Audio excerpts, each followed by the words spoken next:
Who else am I going to be? Everyone else is taken. Bitch. The one, the only, Benny Blanco. Multi-platinum selling and Grammy award-winning artist and producer. Rihanna, SZA, Justin Bieber, Ed Sheeran. Yo, what's up? I'm Benny Blanco. Yo, what's up? This is Juice WRLD. Where does this all start for you with music? I was in the studio and we were writing songs for Britney. Did you expect those songs to be hits? I didn't understand. I didn't even know what that was. There's this kind of meme on the internet where like you've written every single song, but it's also like a little bit true. I didn't know anything. There's this video of me and Ed writing Love Yourself. Was she kind of one of the people who brought you out of retirement? For sure. Oh my God, I have to do this. Tell me about working with Juice WRLD. I've never seen anybody who could do what he did, ever, in my whole life. I remember the exact day I decided to be an artist. Do you think you'll ever be done with music? Well, Can't get enough. Benny, so excited to chat with you today. What I was saving to talk to you about on camera is, I was telling you earlier that I was working a full-time job at a call center, and I randomly discovered an interview with Ryan Tedder and then an interview with you. I knew about you guys, but I didn't really know your stories. And I was like, this is incredible. I need to start like making content around the behind the scenes of this stuff. And I was like, this was like 5 years ago. And I was like, one day I'm gonna have a conversation with Ryan Tedder and Benny Blanco. And I made a vision board and I put out all these people that I've always wanted to talk to, people like Timbaland, John Williams, Chris Martin, all these people. You were one of the first people that came up. Oh my God. So this is like a long time in the making, and I'm super excited to chat with you today. So thank you so much for the opportunity. I'm leaving. I'm not letting you get your goal. that's crazy. Wow. But thank you so much for your time today. I'm super excited to talk to you. Hi. You are someone who has done so much in life. You have been a producer, songwriter, artist, and now cook. I feel like you've been all those things, but I'm excited to talk to you about like how you were able to pivot and find your way in all those different areas. But where I'd love to start out with is where does this all start for you with music? How did this all come about? When I was like 4, really, when I was like 4, I have like early memories of my brother. There was like a tape shop right near where I grew up. And like where they sold like cassettes. This was like before CDs. And we would go there like every day. We'd walk there. And they had like a little place where you could put on headphones and preview the tapes. And we'd buy singles. And I would just go with him every time he went. And I was obsessed, fully obsessed. And it just that was like the first time I like truly have a conscious memory of being like, oh wow, like I'll be doing this forever. Is going to get singles, buying them, and then like listening to the songs and everything like that. Yeah, or not even buying them, just going to the thing and just sitting there all day. I would just sit there until they told me I had to leave. Like my brother would be like, we have to leave. What were some of the songs that like really stood out to you back then? The first ones I ever got were Nas, The World Is Yours. Around that time, I was getting like Domino's Sweet Potato Pie. I was getting like Soul For Real, like My Love, Do You Ever Dream Of? Candy Rain. I was listening to I Swear by the Moon. I remember that was like the second single I ever bought. I actually met that guy. I ran into one of the guys in All For One at a like Lakers game or something. And he came up to me and he was like, you always talk about my band. And I was like, it was like the one time where I like kind of got starstruck because like the young me was like, what? Like I can't believe, like honestly, I'm truly just a fan of music. Like when I go in with artists and like if I'm in with like, you know, The Weeknd or Lana Del Rey or Ed Sheeran, and I'm sitting there and they like do like a high note or something or sing something, I'm like, ooh, I'm just excited. Like I'm just like you. Like I'm just as excited about the situation. I'm like, wow, I wonder how it's all gonna happen this time. Yeah. Like cause I don't know. I kind of just black out when I make a song and then I wake up and I'm covered in like crumbs. From like snacks? Yes, maybe. You always talk about how like you bring the best snacks to like my snack studios. Yeah, what kind of snacks do you bring? I make like full meals for people. Really? Oh my God, yeah, full on. Like every artist has like their favorite little thing from me, and I make it because it just makes food's the best lubricant for like making things better, and I want to do like everything but work. Like I'm the true procrastinator in the studio. What do you consider work in the studio? Honestly, like the hardest part isn't making the song. The hardest part is like all the little teeny bits after, like all the little things you have to add, the bells and whistles that nobody even notices except the producer. Nobody even cares. Like one time I put out a song and we had a radio edit. We like did a radio edit. I didn't notice anything about it. And then I was in a car once in like Philly or something, and they were playing the song on the radio, and it was like almost the vocals were like a bar off, and I was like, "What?" I was like, "What happened?" I guess when they like bounced it, it was a Tory Lanez song, and they like bounced it, and they bounced the vocals like almost a bar off, and everyone in the world was listening to a song on the radio, and it was going crazy on radio. There was like almost a full bar off, and I was like, "What?" Like that was when I truly was like, nobody cares, like nobody. It's just the feeling. People just want a feeling. You also worked with a lot of people who are so obsessive with like the mathematics of songwriting. Yeah, for sure. Was that like a big teacher for you when it came to writing songs? Oh my God. I didn't know anything. I actually knew nothing. When I first, like, I didn't know who Max Martin, I didn't know Dr. Lou, I didn't know who any of these people were. Okay. Nothing. I wasn't like a scholar, like a lot of people now, like a lot of like some of the people that I've signed and stuff, they're like scholars of like pop producers. That wasn't me. I was more like listening to like rap, soul, just like old school shit. Like I didn't really know contemporary pop music. So I just think like I went in knowing nothing, and I came out and I was like, oh, okay, this is how you write a song. Like when I like first made songs, I would like go into the studio and my beats would literally be 15 seconds long. They would just be like a loop. And I'd be like, all right, I'm ready. Would you loop them like throughout it, like while they were making it? Like, yeah, eventually. Seconds? Yeah, I didn't realize how any of it worked. Like I didn't understand. And I remember in the studio, like writing, like it was like there were 2 times I remember where I was like, oh, I guess I'm gonna write a song, because I had written all my raps, and then I was in a band where like I co-wrote everything, but it was like a band. I never even thought of like writing for other people. So you were an artist and then you were in a band? I was in like a group. That's how I got discovered. And then basically I remember I was in the studio and we were writing songs for Britney, and my friend Claude Kelly was just like, you just do what you normally do. Just like kind of like make a melody to your rap. And I was like, what? And then I remember we went in and then we wrote Circus, and it just like happened like just like that. And then I was like, oh, okay. And I remember going in when we made like 303's Don't Trust Me. Yeah. And I was like, oh. And then after that, I was like, okay, I get it now. And I was learning so much of like, you know, writing the song is such a small part of it. Like it's all the little things that go in after that's like the hard work. But again, at the same time, I always ask my friends, like when we're like working so hard on a thing, I'll ask my friends, I'll be like, does this even matter? Like, is anybody even gonna, like, is your little sister gonna be able to tell that we put the hi-hat in on like the 16th notes and we turned it down a quarter of a dB before the chorus and then put like a splash on the chorus? You know what I mean? Like, yeah. I don't know. I definitely wasn't able to tell that until I got older and like learned about production. I was paying attention mostly to the feeling of the song when I was a kid. Dude, I asked my mom the other day, because it's blew my mind. I said, Mom, have you ever noticed, like in a song, would you ever notice that like a snare drum in a song? And she was like, well, what's that? And then I was like, I told her, and then she said, well, no, not really. And I was like, well, if it's in there, do you think they're just like all the, she's like, yeah, it's just like the sound. Like she doesn't realize that it's a different sound, like that there's different kick drums, there's different snare drum. And like, we're like agonizing over whether we have like the right tone of the kick, and they don't even care.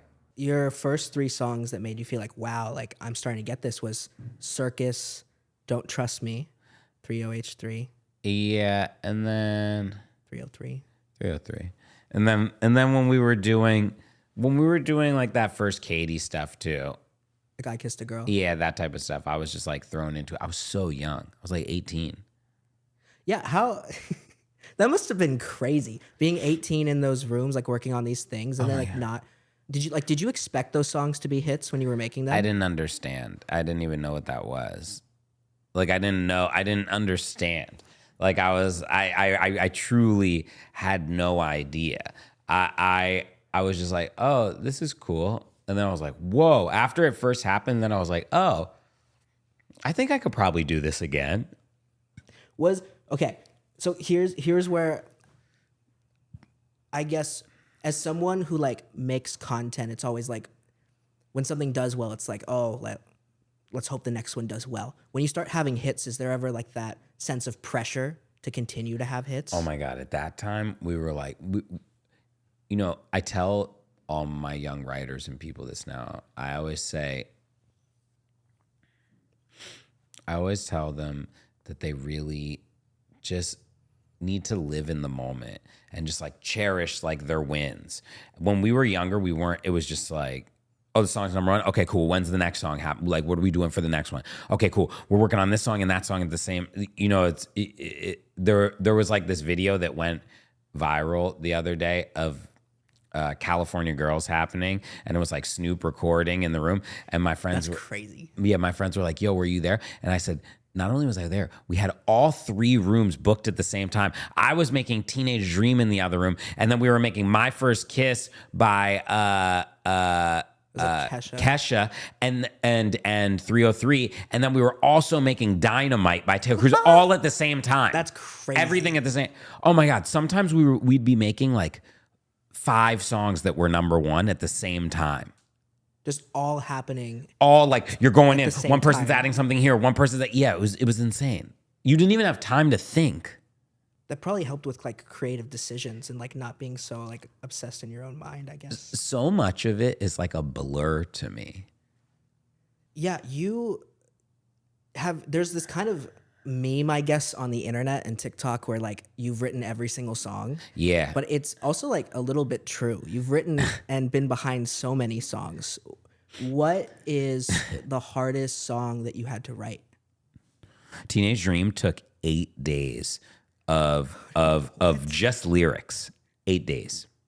Just like going back and forth. There's a million there's a version that says like, before you know it, you're just a mom in a minivan. And it was all about like coming of age. And then there was one like that was about like getting undressed and like being set. We just changed it like a million times.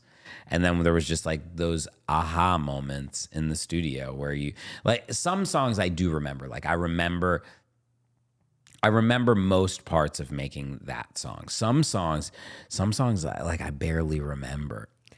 I feel like there's just so many of them. But like whenever you hear them again, it's like it kind of comes rushing back. Yeah, and I remember when there's video accompanied. Like I do. There's so much of my life that wasn't captured that I wish was now, because there are some songs. It's really cool. Like there's this video of me and Ed writing "Love Yourself." Yeah, that's so interesting. That's the only documentary that I bought on iTunes. It's crazy because and I never even noticed some of the things that happened, because in the song we're like, we were originally writing it about something else, and I was like, Ed, like let's talk about something real. And he was like, I was like, what's going on in your life? He's like, nah, I don't want to talk about it. He was like in a getting out of a relationship, and he's like, I don't want to talk about it. And I said, well, why don't we write a song about not wanting to talk about it? And then he goes, I don't want to write a song. And that's like how it all happened. And it's like cool to see. And it's so funny when I go back and look at like videos like that where you see us and we're like figuring it out, and I'm like, oh, just get to the melody, like, because we're like messing up, and you know what I mean? And we're like, thing. Yeah, it's crazy. Yeah, it's so wild to look back. I wish I had all my songs like that. There's a few. Well, that's really fun because you can see all the different songs that you guys made, like going on the boat, Yeah, which is crazy. Happier. Yeah. Ed Sheeran seems like he's the kind of artist, at least during that time, where he just like didn't stop and like songs were just like coming out of him. It's crazy. Why is he different than like so many? Like why is he so successful? What have you seen? Honestly, he's just a machine. Like we sit down.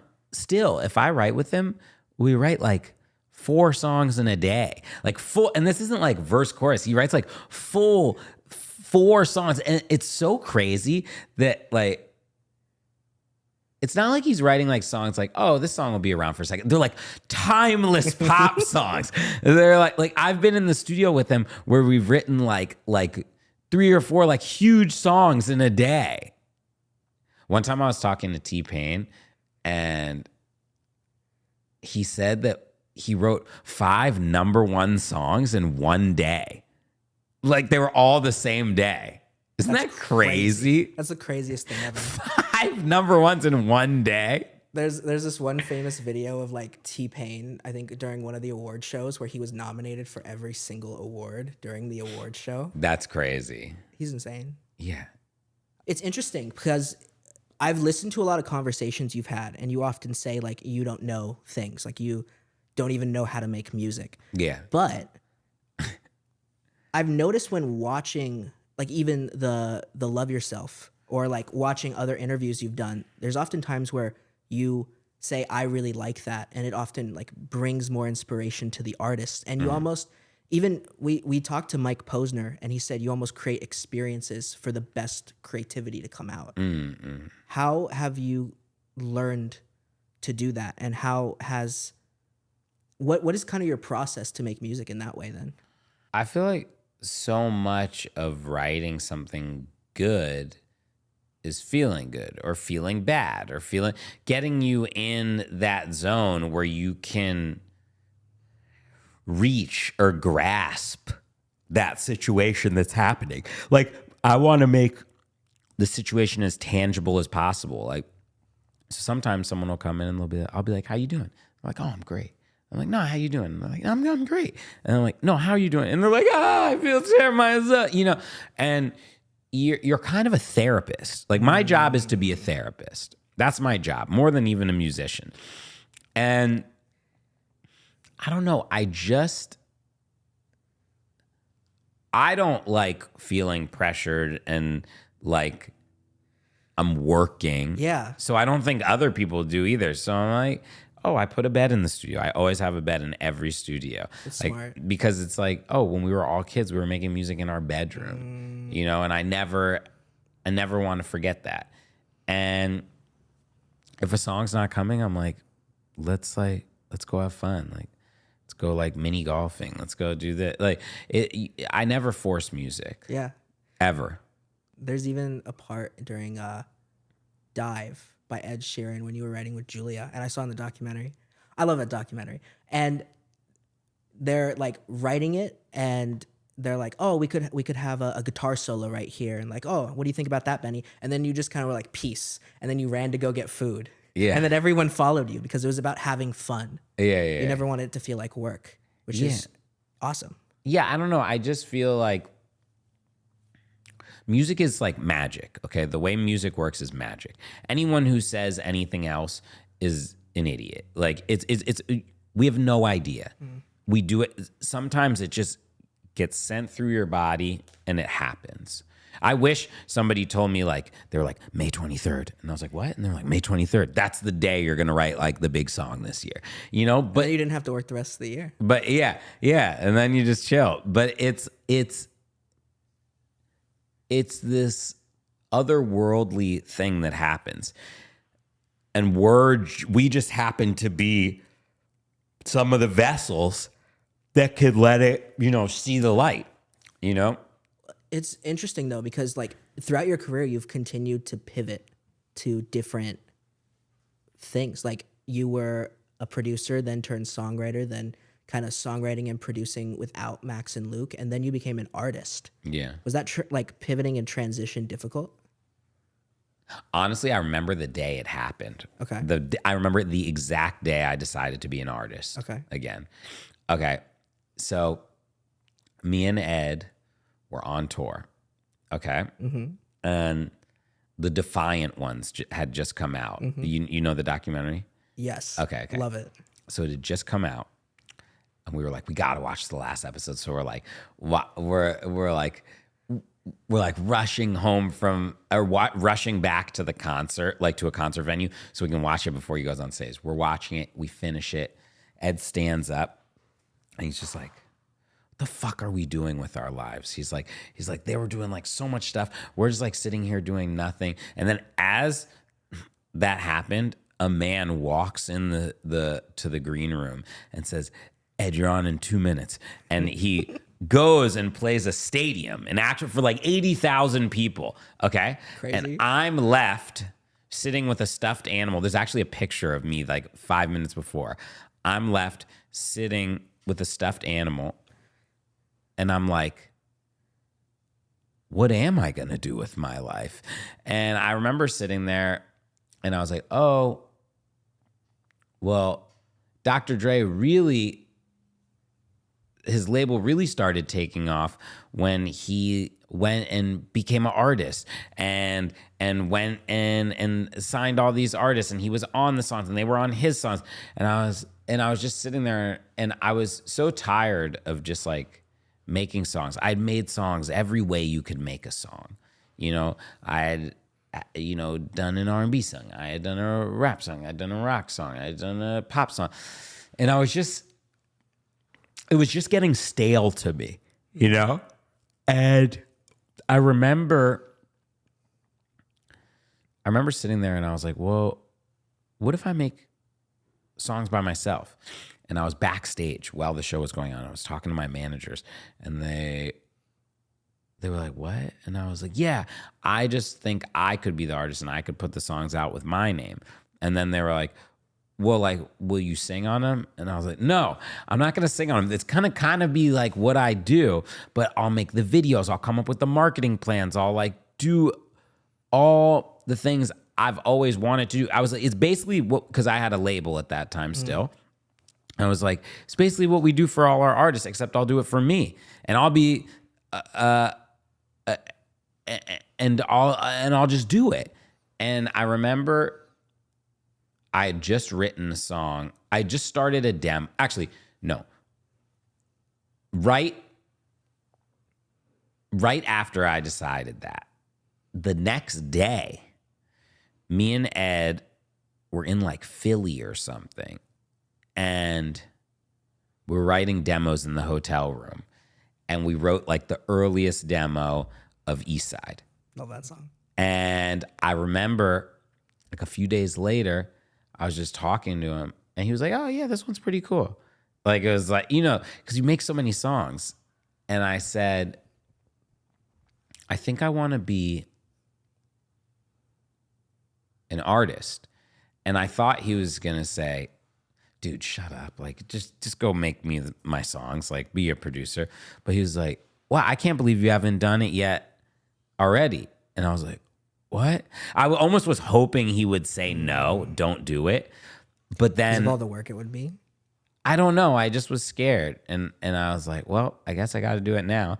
And then I started the way like East Side happened. It was just like Halsey was at my house recording a song. And I said, hey, I got this little idea. You want to write on it and like make it? And she was like, yeah. And then like Andrew Watt was at my house and I was like, hey, I have this thing. I need like help with like all the guitars. And yeah, sure. And then it was like, I like only had one verse on the song. And then I said, oh, Khalid, what's up? Like everything just like kind of fell into place. Wow. And then I put it out and I was like, oh, to me, I was like, oh, I'll keep making songs. I know how to make good songs. Eventually I'll have like a big song. Like eventually, like 4 or 5 years into it.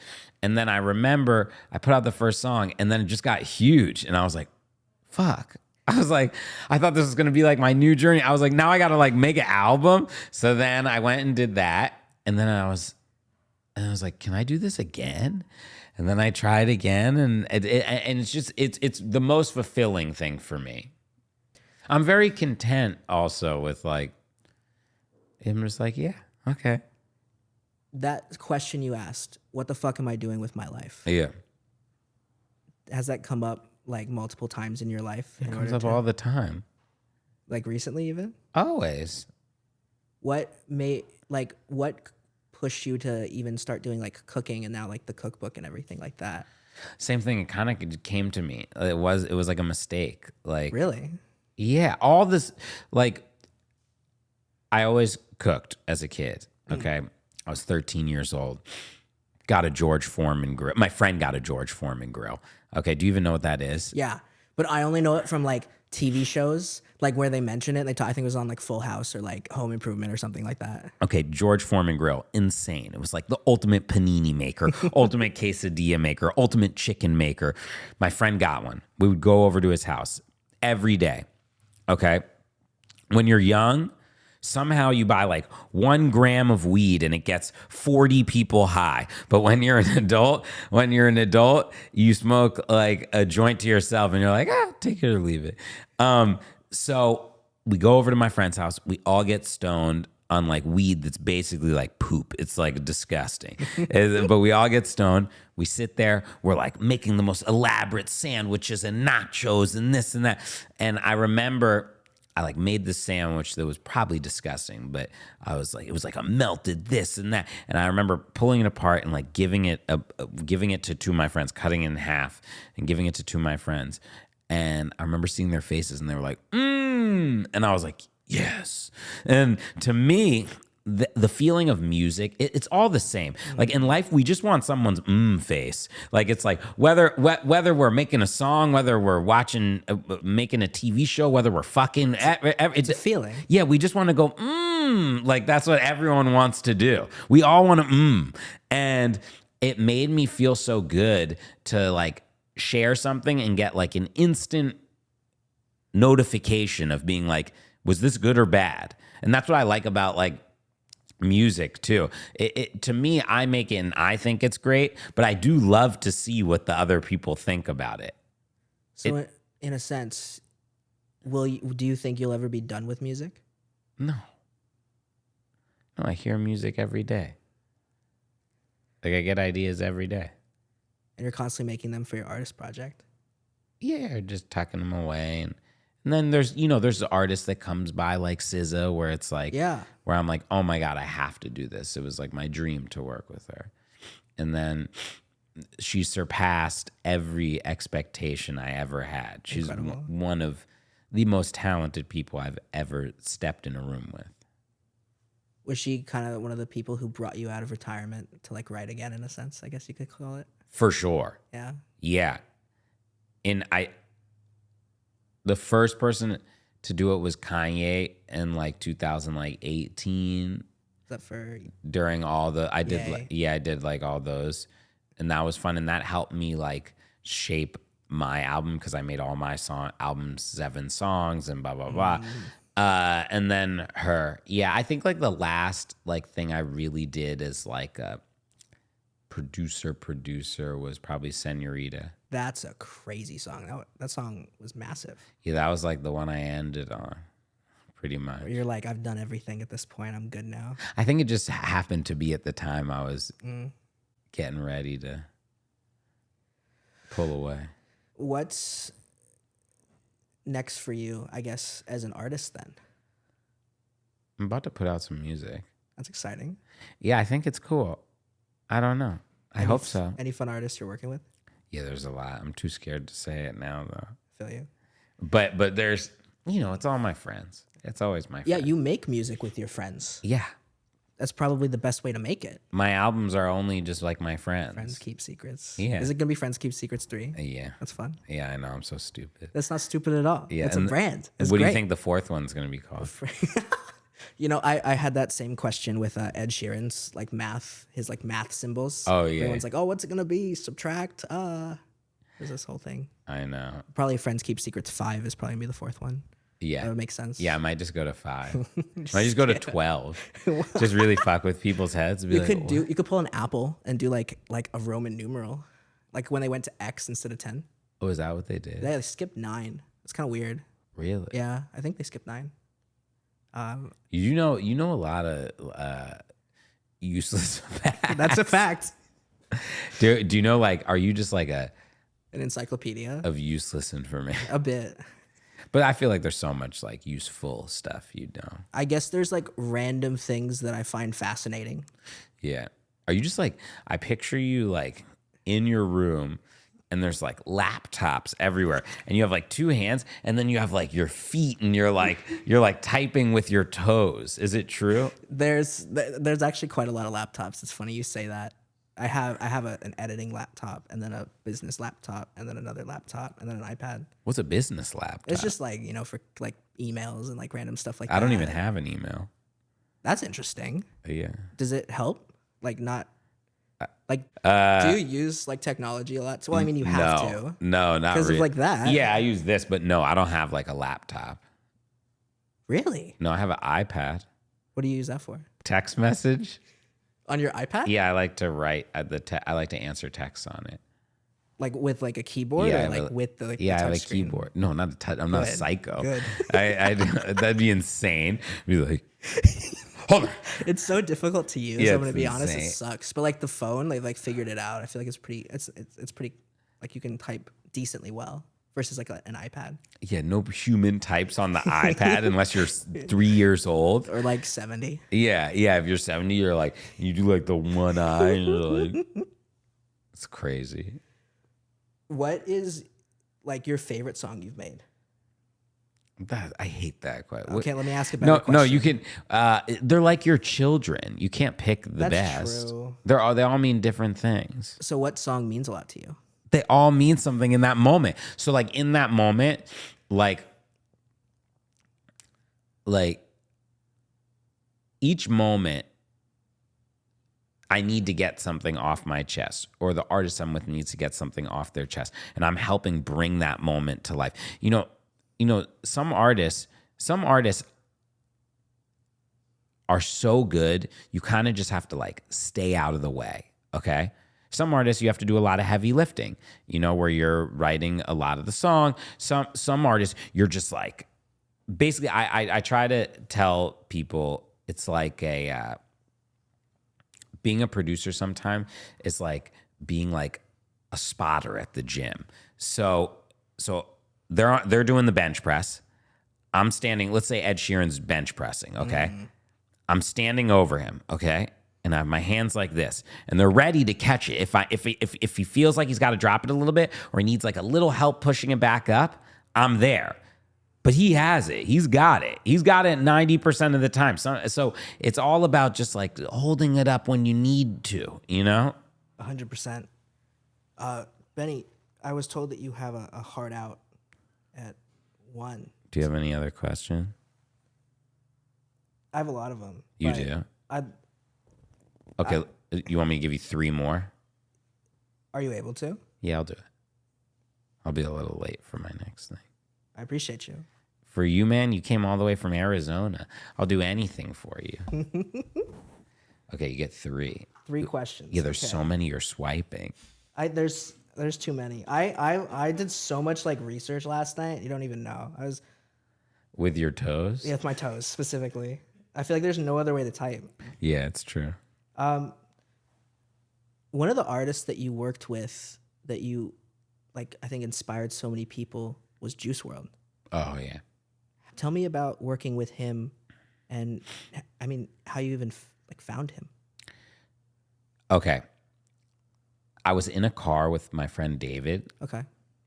and he said, hey, I just met some kid who I think I might start representing. He was the lawyer. I can't remember his name, though. He's like, it's like something like WRLD something. And he was like, but it's like spelled weird. And he played me a song. Okay, he played me. It wasn't out yet. It's crazy because that song wound up not coming out till like his second album. It's called Robbery. Put your heart in a bag. Wait, he wrote that early on? He had that song before anything. Wow. It's crazy. He had so many of the songs early. And I remember hearing it. And my mind was blown. And I spent all night when I got home searching for this kid. And I finally found his Twitter and he had, or his Instagram. And he had like 6,000 followers or less, something less. It was like way under 10,000. And Like 8 or something like that. Something way under 10,000. And I remember I hit him up and I said, "Hey man, you're fucking amazing. I want to work with you. Are you ever in LA?" He said, "I happen to be coming to LA tomorrow." And he said, "Let's work." And I immediately dropped everything. I remember the first time he came in the studio, I booked a studio myself. He had no label, he had no anything. He came into the studio. Everyone was like just starting to circle around him. Okay. And he came in the studio and I said, "You want me to play you some beats?" And he was like, "Yeah." And I turned on the first beat and it went like, doop. And then he said, all right, you can stop it. And I was like, what? He said, "Okay, put me in the booth." And I was like, "What do you mean?" He said, "I heard enough. It's great." And I was like, what? He went in, he recorded a song, full song, melody, lyrics, everything for 3.5 minutes. And then we stopped it. And then he said, "Okay, let me go again." And he did that 3 times. And then he said, "Okay, pick the best song." And they were all different. And then he did that. I think we made 10 songs the first day. So we really made like 30 songs. Wow. Yeah.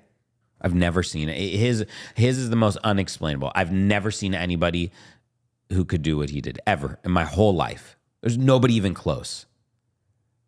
This man would have like, and it's not like he's like saying like go, do, bo, like he's saying like analogies and like metaphors, and he's talking about being depressed and sad. That's crazy. And the melodies are insane. It's not like they're like bad melodies. And he just did it without thinking. Like he'd be like playing video games sometimes while he was doing it. It was truly insane. Do you remember which one? He played all different. He was such a nerd in the best way. And he would come out, and then after he made the song, he would just sit out there and freestyle for 30 minutes straight. Did you ever see the thing where he was on Tim Westwood where he freestyled for an hour? Yeah. Yeah. That's crazy. That's what he would do all the time. And it was always different. How did you know, like, if he did 3 different songs, how did you know which one? Because, like, you just went with my gut. And I would, like, take part of the song, and then we developed a relationship where he would go in and he would do a bunch of stuff, and then I would, like, take the best part from this thing. And I could be, like, occasionally be like, hey, because every once in a while, he would not say a word. Like, he would be like, put your heart in a... And then you would have to go back to just fill that one little line copying in. it. Yeah. Yeah. And he would like just be like, okay, cool, punch me in and just do it. It was crazy. The thing he always did no matter what is at the beginning, right when the song came on, he would always write the hook, sing it in full right away. That's crazy. Right away. The whole song. You sound like a next level talent. It was. I've never seen anyone do what he did. Ever. Truly special. You have an eye for talented artists. Is it just the feeling that like the songs give you that make you say like, this is a person I want to work with? Yeah. Yeah, that's all we can do. Yeah. Everything is a feeling. Second question. Okay. Last question. Okay. What's, as someone who like found content and is finding success with it, talking to people, what's your advice for someone who also wants to do, like as someone who is like a songwriter, like pivoting to producer, pivoting to artist, then pivoting to cook? What's your advice for like balancing and like trying to do so much at once, I guess? Like what? Like trying to get how to get exposure? Being like a cook and Oh, an just doing all the artist. things I want. I'm just doing things that I do on a normal basis, anyways.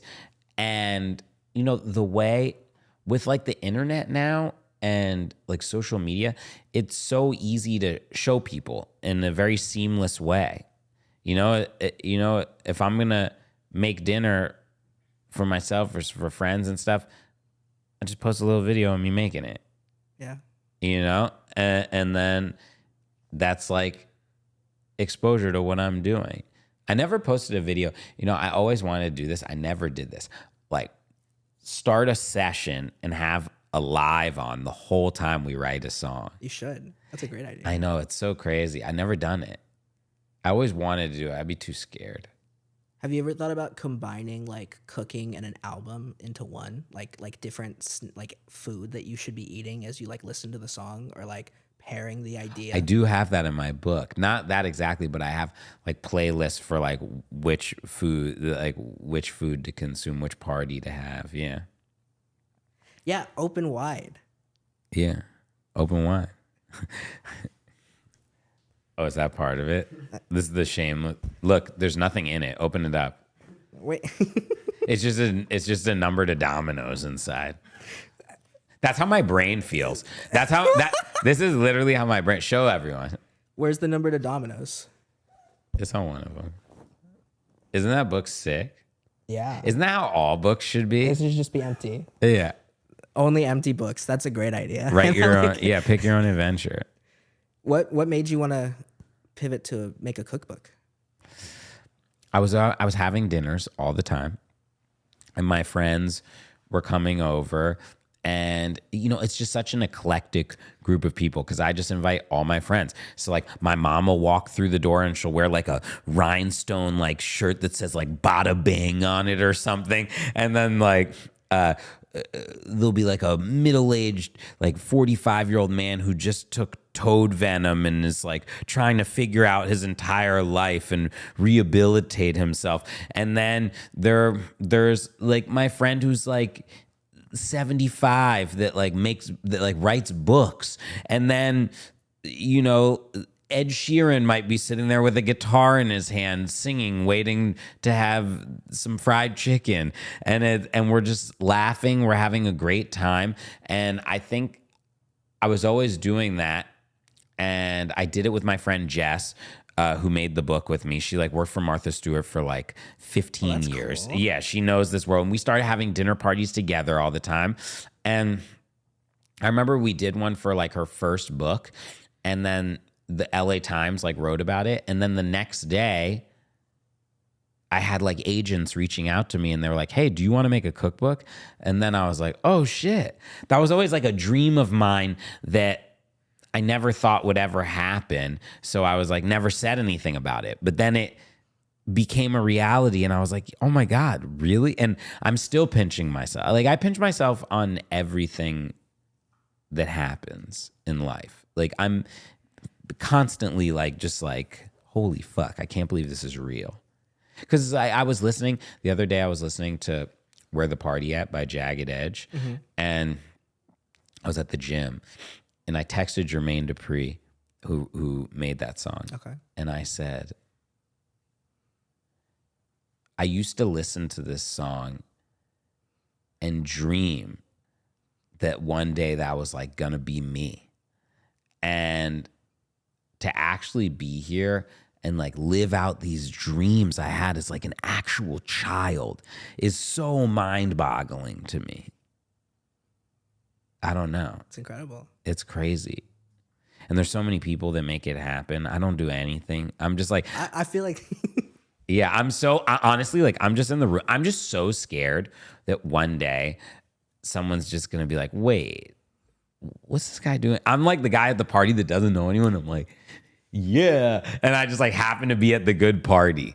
I just like feel like I happen to be at the good party and one day they're going to kick me out. Yeah, but there's a reason that you've continued to be in the right place at the right time. You're giving people experiences that they enjoy and they're able to get creativity out. And now you're doing it with food and so on and so forth. I hope so. All right. What's your last question, sir?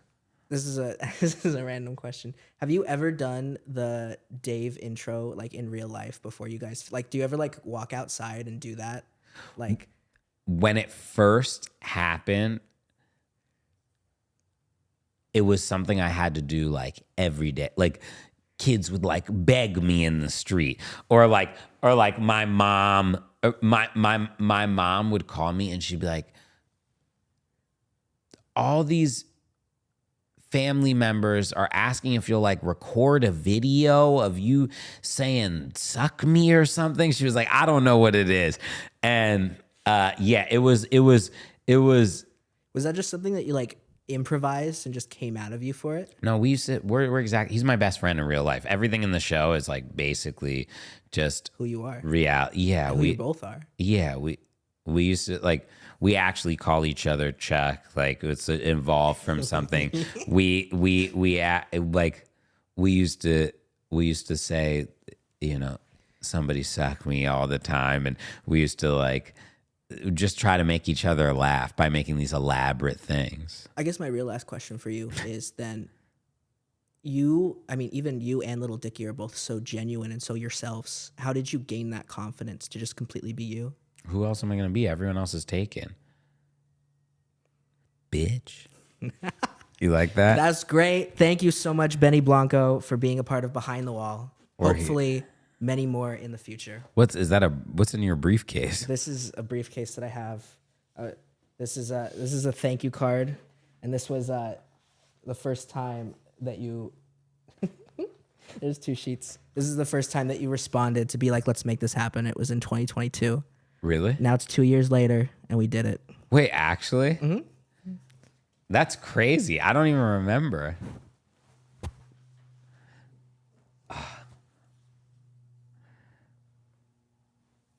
Oh, this one says. Oh, There's like wow. an order to it. I don't know if I put it to you in the right order. Oh, wow. We agreed in 2022. Oh, I guess you had been doing stuff, and I said, I just saw all your stuff. What's up? Aw. What year are we in now? 2024.